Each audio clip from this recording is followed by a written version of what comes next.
Hi, welcome to another episode of Half Hour Organizing Project. We are inside my garage and it is hurricane season coming up here in the mid-Atlantic area and kind of all over the East Coast.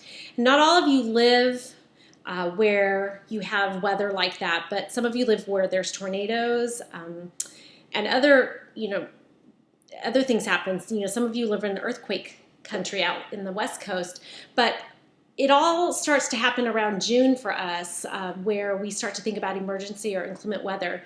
And I want to give you this half-hour segment of preparing an emergency kit if the power would go out, or just things that you need. And do that now, because when the season hits, you want to be prepared and not be fighting with everyone else to get supplies. So I want to show you an easy hurricane kit that I put together, but you can put it together what would matter for your area. I just took a plastic tub, and inside I have simple things like sterno, and this comes like this, so it's for hurricane, snowstorm, power outages.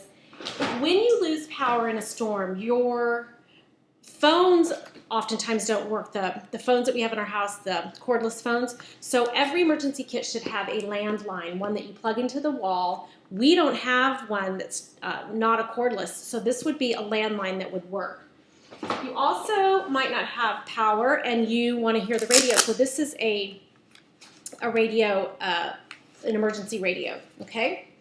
And then any kind of lighting device. So we have designated flashlights and batteries that live in this container for our emergency.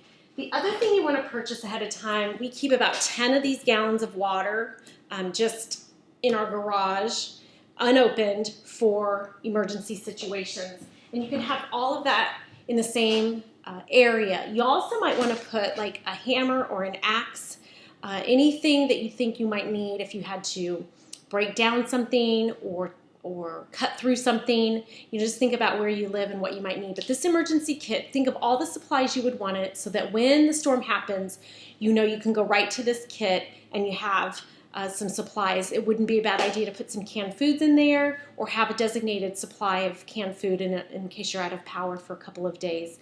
Okay, so that in this half-hour segment this weekend, get together any emergency supplies and put them in a plastic container, label it emergency supplies, and then just have it in a place that's super easy to get to. All right, that's your half-hour segment, and I look forward to seeing you next time.